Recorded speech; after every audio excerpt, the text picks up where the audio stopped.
Amis internautes de Pranews TV Bénin, bonsoir. Essentiellement, deux sujets ce soir vont meubler le numéro d'aujourd'hui. Nous parlerons de l'interview que Kylian Mbappé a accordée à nos confrères français.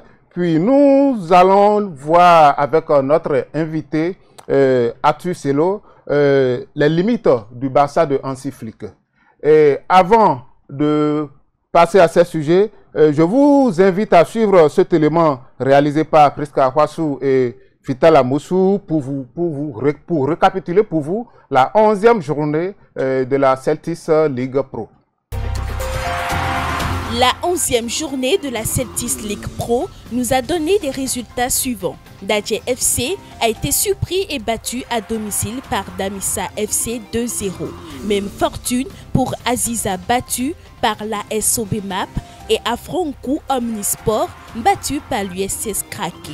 Tonnerre a battu Dinamo FC 2-0. Le même score a sanctionné les rencontres Takouné FC, Espoir de Savalou, Dinamo d'Abomey, Loto FC, Jeunesse sportive de Ouida contre Adjidja. Les rencontres AS Cotonou Aspark, BOA Sinandé, Abeille, Real Sport, Cavalier de Niki.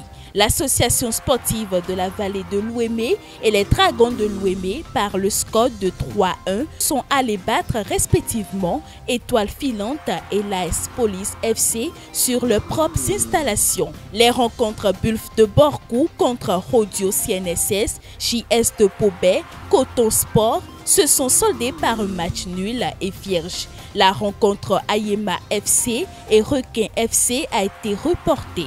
Enfin, Sitatunga FC et Pontet de Djougou ont battu à domicile JS Ketou et Bani Gansé 1-0 et Beke FC a battu Dynamique 1-0 à l'extérieur. Au terme de cette 11e journée, nous avons les classements suivants.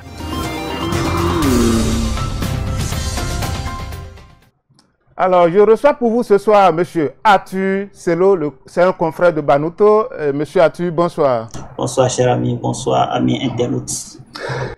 Alors, Kylian Mbappé a donné une interview à notre confrère Maloud Achou dans son émission Click sur Canal+. D'entrée, Kylian nous assure qu'il est heureux actuellement. Mais aussi, il faudrait qu'on garde présent à l'esprit qu'il est humain et pas un robot qu'on peut voir jouer tous les 3 jours à la télé dès qu'on allume notre télé. Il a parlé de beaucoup de sujets, dont entre autres le Real Madrid, le PSG, l'affaire de Stockholm survenue après sa virée en Suède, le Capitana, l'équipe de France, Didier Deschamps, bref, presque tout. De 2 heures de tournage, 1 heure de rendu nous a été servie. Et Monsieur Atu, quelles sont vos impressions après avoir suivi cet entretien? Oui, d'abord, je trouve un joueur quand même bien dans sa tête, comme on a l'habitude de le voir. Qui s'exprime bien, oui. Qui sait ce de quoi il parle. À l'entendre, on voit vraiment qu'il est épanoui. C'est un peu peut-être en contradiction avec ce qu'on voit sur le terrain, mais on sent qu'il vit bien sa période, tout du moins en dehors du terrain, il vit bien sa période à Madrid, son début de saison. À Madrid, oui. Il a bien commencé, mais même si sur le terrain, il peine encore à répondre comme on le voudrait. Alors, quand il dit « je suis très heureux », alors qu'on lit ses comptes performance à une dépression, entre ce qu'il dit et ce qu'on voit sur le terrain, peut-on le croire?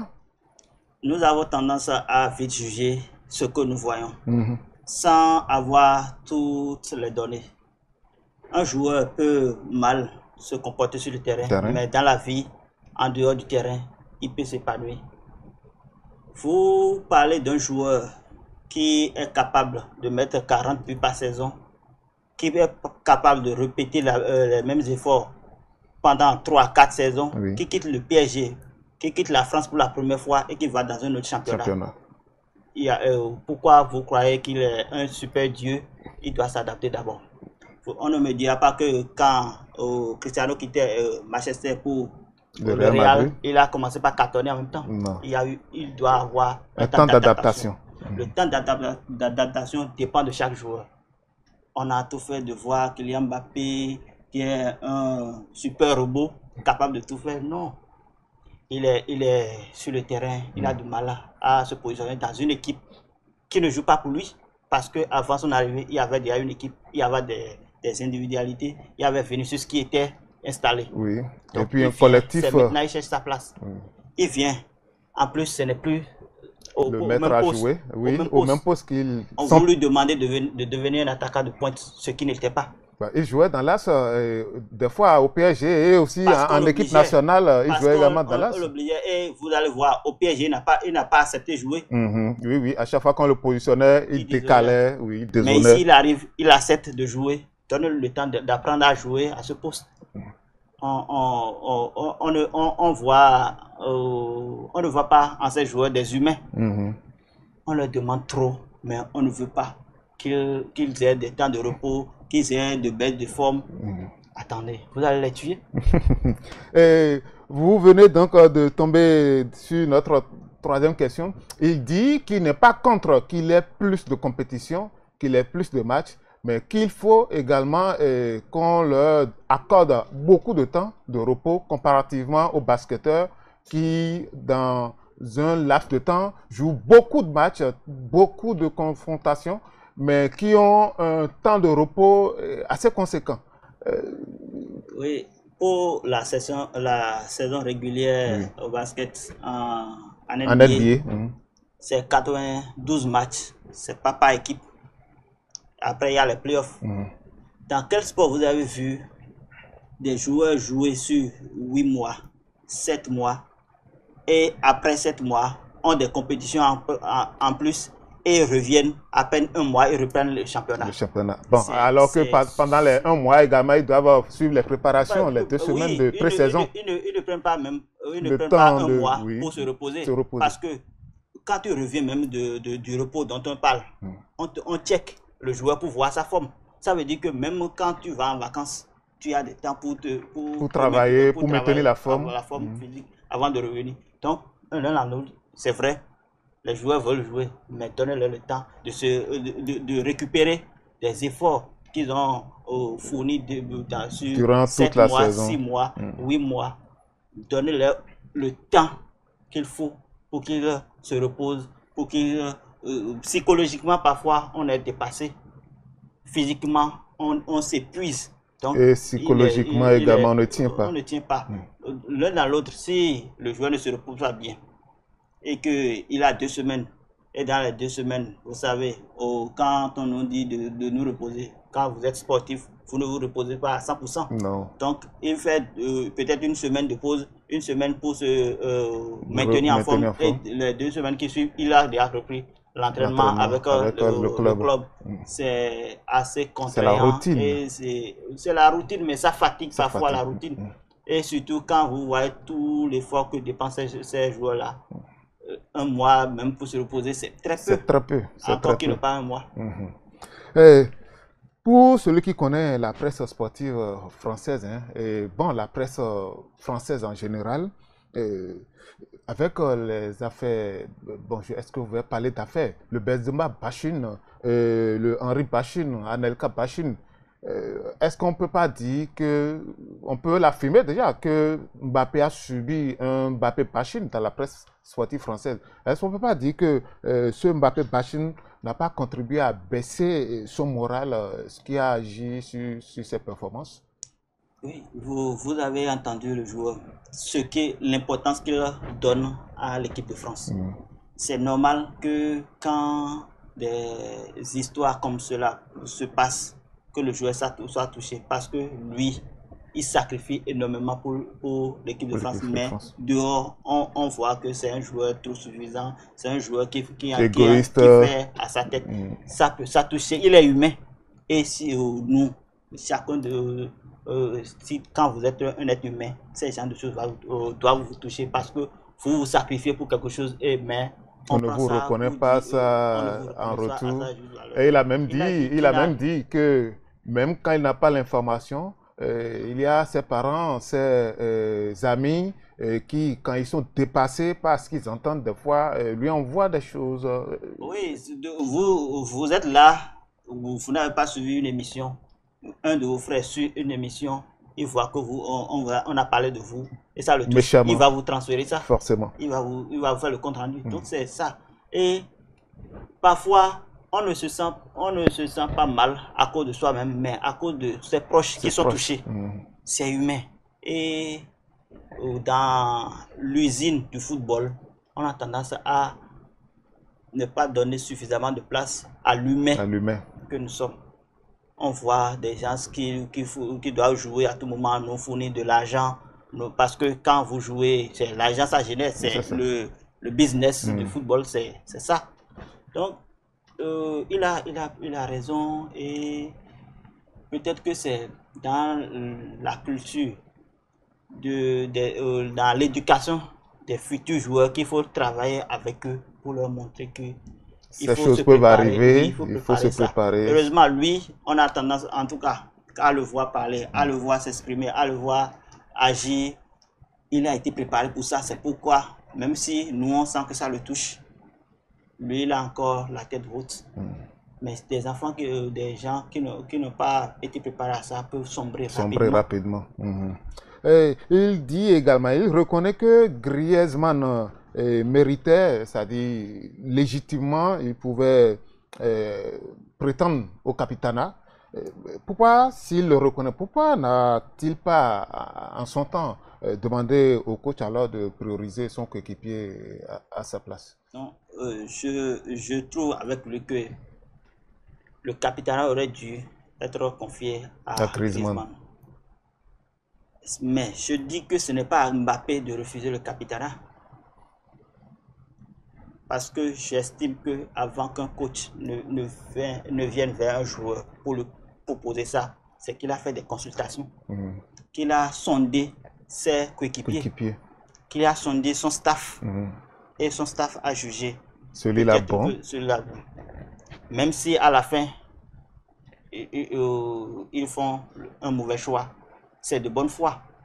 Mais ce n'est pas aux joueurs de refuser. Forcément, encore que Mbappé a déjà montré qu'il peut porter une équipe. L'équipe, oui. Il a l'aura et il sait aller au-devant des choses pour ses coéquipiers. On a vu avec les droits d'image en équipe de France comment il en a même parlé. Il a défendu Donc, il sait prendre la parole au nom de ses coéquipiers. Il sait les défendre et il sait aussi les protéger. Donc, également sur le terrain, pour les deux Coupes du Monde, les deux finales de Coupe du Monde, on a vu ce que Mbappé pouvait faire. Donc, à partir de ce moment, c'est légitime pour un joueur comme ça de dire je peux être capitaine. Mais c'est le timing, c'est quand est-ce qu'on lui confie le capitanat. Au Griezmann, on aurait dû lui confier ça. Parce que d'abord pour l'ancienneté, pour tout ce que ce joueur, c'est vrai, on a vu Mbappé, mais ce que le poids de Griezmann dans le jeu de la France, est moindre par rapport, n'est pas forcément moindre par rapport à Mbappé. C'est de sa position. Vous avez vu les deux Coupes du Monde, les deux finales. Même si Mbappé a brillé, c'est lui c'est l'homme de l'ombre. Qui est l'homme orchestre. L'organisateur. Oui, l'organisateur du jeu. Il a même quitté son côté préférentiel, son côté droit pour l'As. Il a joué le 9,5 derrière Mbappé. Donc, et de l'aura qu'il portait, on aurait dû lui donner le brassard et préparer peut-être Mbappé à prendre la relève. Mais je trouve que c'était trop vite donner trop de responsabilité à un joueur qui déjà en club était déjà dans des problèmes avec polémiques, son club. Donc ce n'était pas le moment idéal pour lui confier le capitaine, mais ce n'était pas au joueur de le refuser. De refuser ça. Et à juste titre, pour bonder dans votre sens, je dirais Tchouaméni également que le sélectionneur a choisi pour porter le capitanat, pour être choisi comme capitaine de l'équipe de France en son temps, a fait couler beaucoup d'encre et de salive. D'aucuns disaient même non, qu'il ne méritait pas, que c'était elle qui méritait. Quelle que soit la personne qui devrait être choisie, ça va toujours faire polémique. Et alors, enfin, n'est-il pas parti victime de ça, ce que peut appeler surcommunication, la communication entre à outrance, pour un footballeur professionnel. Quand on a connu des stars comme Lionel Messi, Cristiano Ronaldo, Benzema, qui sais-je encore, qui préféraient plus l'ombre qu'à la lumière de la presse, est-ce qu'il n'est pas en quelque sorte victime lui-même à son exposition médiatique? Non, est-ce que c'est Mbappé qui s'expose ou bien que on parle beaucoup à la place de Mbappé? Bon, on va dire les deux, parce son que transfert si, oui. au Real, il n'était pas sorti, il n'a pas fait une conférence de presse, il a juste, il est apparu sur la télévision du club. À part ça, il n'a rien dit. Mais beaucoup de choses ont circulé pour dire Mbappé a dit, Mbappé a dit. Je ne trouve pas que ce soit Mbappé qui s'expose, c'est peut-être sa dimension dans le football qui l'expose à une super communication. Et peut-être qu'il est un peu victime de ça, mais ce n'est pas de sa faute. On ne peut pas, un joueur professionnel, que ce soit Messi, Cristiano, ne peut pas tout contrôler dans la communication. Il n'y a pas à faire, surtout avec les réseaux sociaux, tout part en vrille.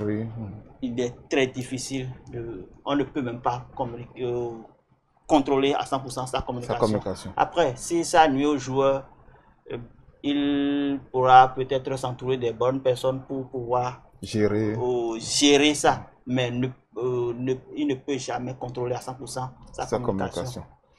Et puis le football est trop populaire pour qu'on dise qu'on va on va mettre des balises pour maîtriser la communication. Vous voyez ce que ça génère, comment aux ressources en termes d'argent.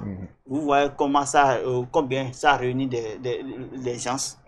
Les gens veulent lire, que ça soit vrai ou pas. Et quand vous parlez au moment fort où Cristiano et Messi étaient là, si dans la presse, un quotidien sort un truc sur Cristiano ou Messi, le lendemain dans les kiosques, tout le monde veut lire. Même sur les réseaux, quand vous tapez, vous allez... C'est normal. Donc, quand aujourd'hui quelqu'un sort quelque chose sur Mbappé, que ce soit vrai ou faux, on lit d'abord. Si le joueur ne répond pas, on passe sur ça en attendant que le joueur ne réponde. Maintenant, le joueur ne peut pas passer son temps à répondre à tout ce qui se dit sur lui. Au moment où il faut s'entraîner, au moment où il faut se reposer, au moment où il faut toujours donner de bons résultats sur le terrain.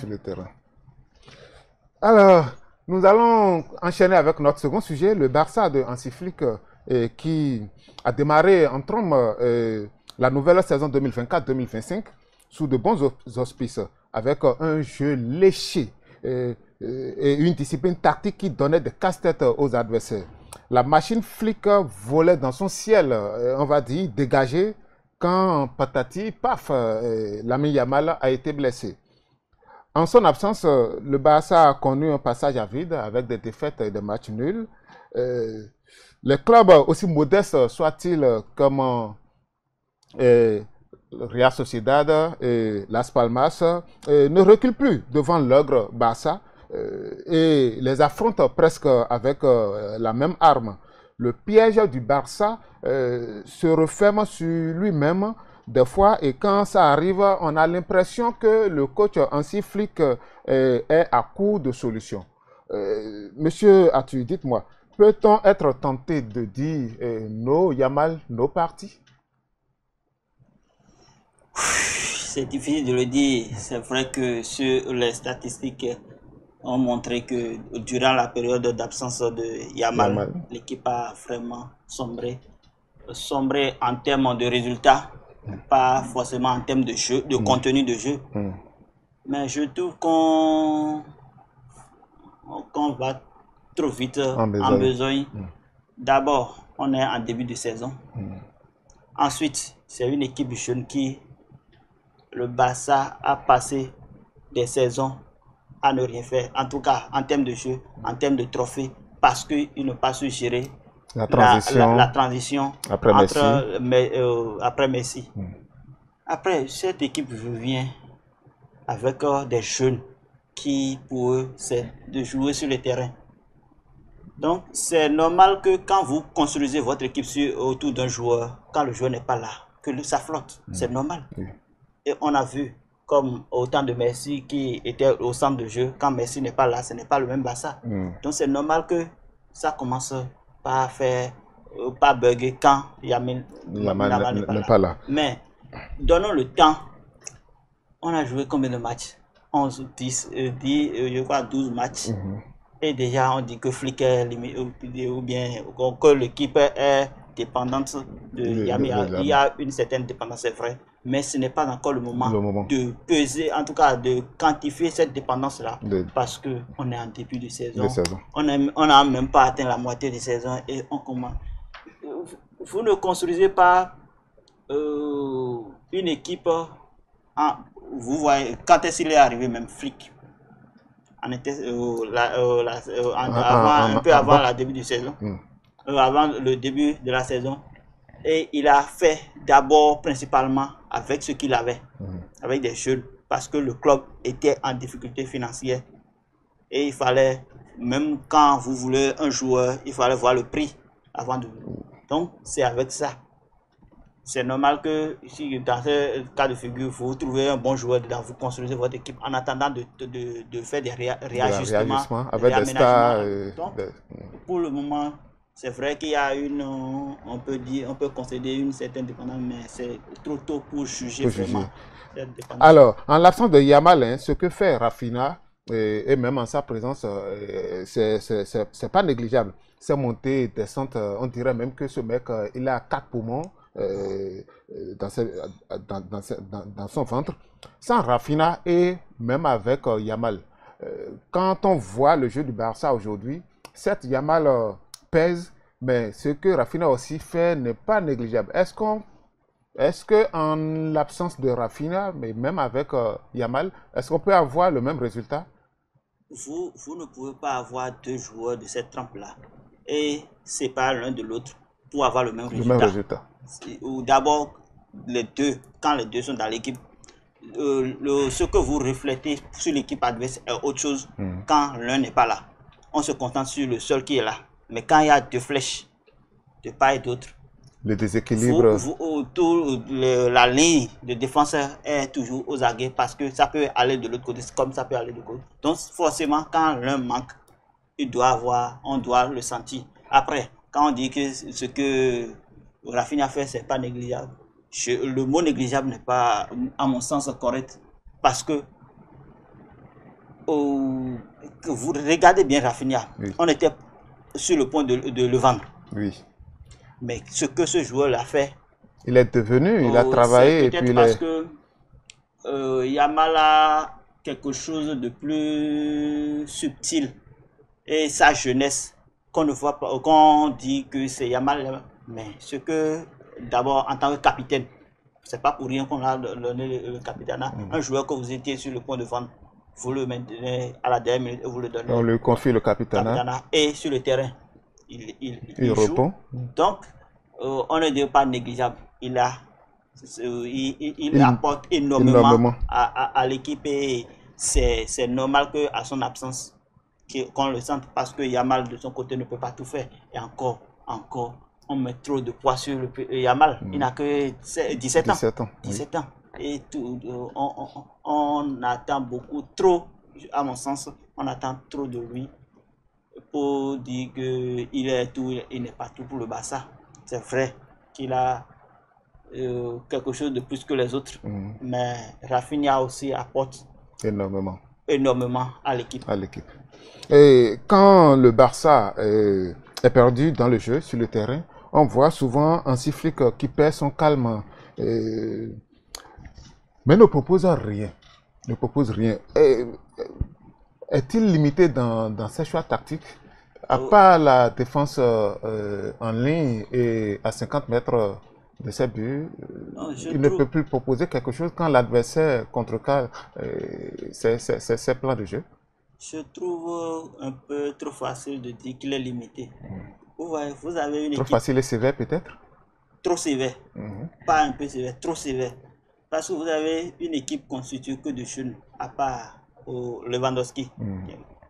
À un moment donné, quand, par exemple, vous commencez tout et le Barça encaisse, le Barça a du mal à réagir.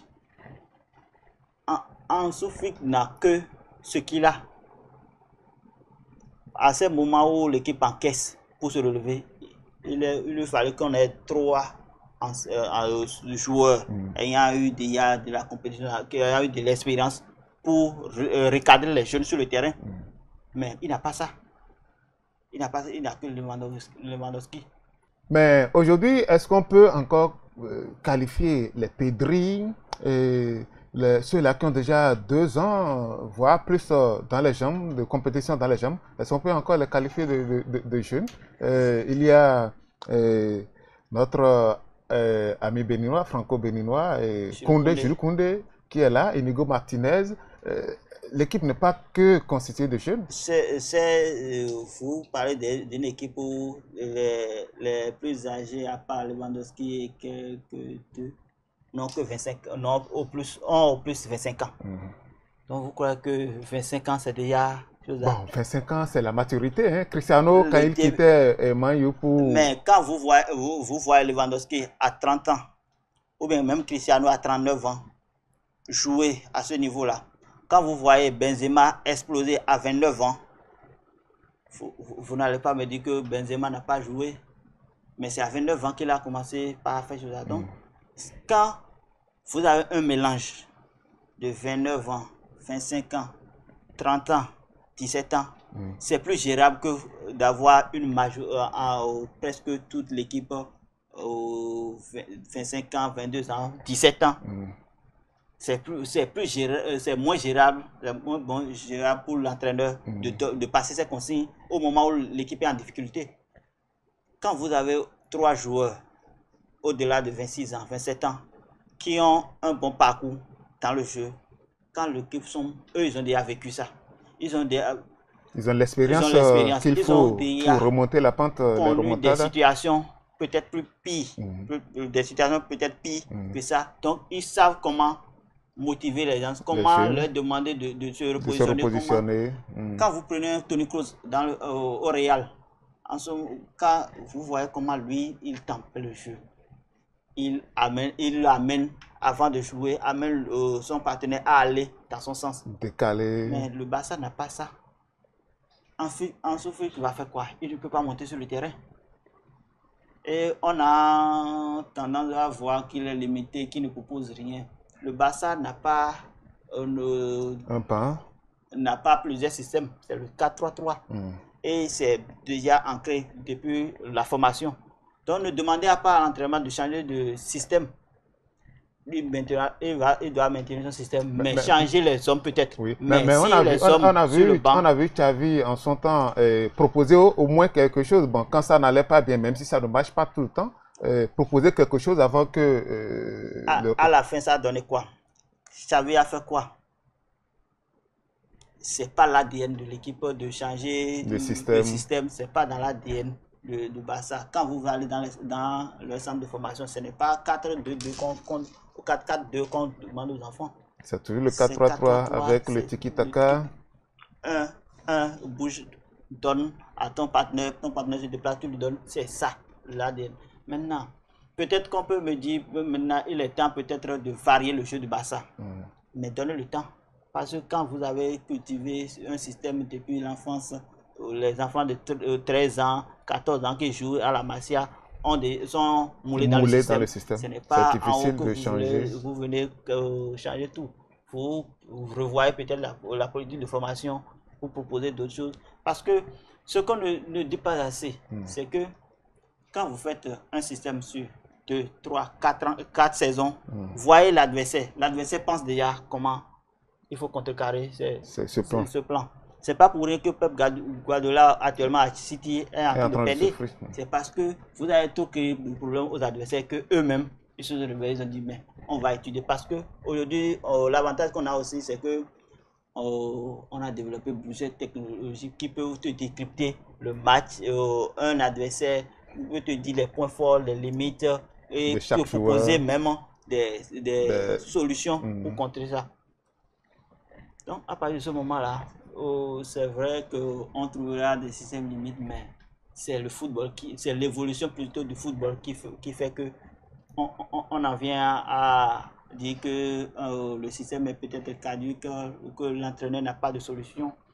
C'est l'évolution du football. Chacun veut venir Et quand il vient, il voit l'adversaire qui est en face, il étudie.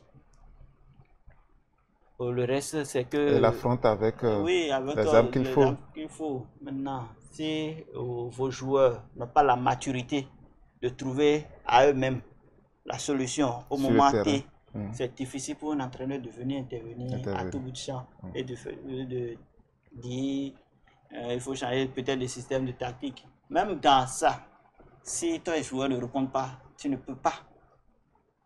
Et dans ce genre de situation, quand on est bloqué sur le terrain, doit-on juste rester comme ça et laisser faire? Non. Que ce soit l'entraîneur, que ce soit les joueurs sur le terrain ne peuvent pas. Ce sont des compétiteurs. Mais qu'est-ce qu'on a pour remodeler ce qu'on fait et qui ne marche pas? C'est sur ça qu'il faut travailler. Si peut-être qu'à l'intersaison, tout à l'heure, ils seront en... Le mercato hivernal. L'entraîneur peut se taper 2 joueurs d'expérience. Moi, à mon sens, ceux-là pourront apporter quelque chose pour débloquer la situation quand c'est bloqué. Mais quand c'est des jeunes, eux, il y a trop d'insouciance. On ne calcule pas, on a du mal à se concentrer ou bien à éviter certains des gestes qu'on à un moment donné on ne devrait plus faire. Ce n'est pas aux jeunes, vous ne demanderez pas à un jeune d'être tout le temps concentré pour éviter ce geste-là. Il fera. Mais un gars expérimenté sait qu'à la cadence a changé. Il faut changer, il faut limiter, par exemple, des prises de risque. Il faut éviter des prises de risque, il faut éviter d'aller ou bien ralentir un peu le jeu. Donc, il faut quand même 2 joueurs, en plus de Lewandowski, pour 2 joueurs matures et expérimentés pour encadrer ces jeunes. Merci, on vous aurait compris. Et pour ce soir, nous allons vous dire qu'il y a de très belles affiches en Champions League qu'il ne faut pas rater. On peut parler de Girona qui affronte, qui n'a plus rien à gagner et qui serait dans les autres troubles du classement, qui affronte Liverpool qui est premier. Nous avons également le bouillant ou plutôt le match tant attendu, l'Atlanta Bergame qui reçoit le Real Madrid, un Real Madrid qui est en difficulté dans le classement et qui occupe maintenant la dernière place de barragiste. Est-ce que le Real pourra s'en sortir? Oui, c'est le Real. Et le Real a déjà montré que dans des situations pires, que l'équipe peut sortir, grandir, peut sortir de grandes choses. On l'a vu par le passé, où le Real en difficulté peut renaître à tout moment. À tout moment. Et ce n'est pas le Phénix. Non. L'ADN du Real est fait de difficultés. Et dans la difficulté, vous trouvez ces joueurs-là. Ces ressources. Même quand c'est une équipe rajeunie, c'est déjà dans l'ADN du club de souffrir, mais de toujours gagner. Il y a encore le Shakhtar qui reçoit le Bayern Munich, Leverkusen qui reçoit l'Inter Milan, et également le match à haut risque pour le PSG qui se déplace à Salzbourg, au RB Salzbourg. Leipzig reçoit Aston Villa, le club Bruges reçoit le Sporting Portugal et enfin Brest reçoit le PSV.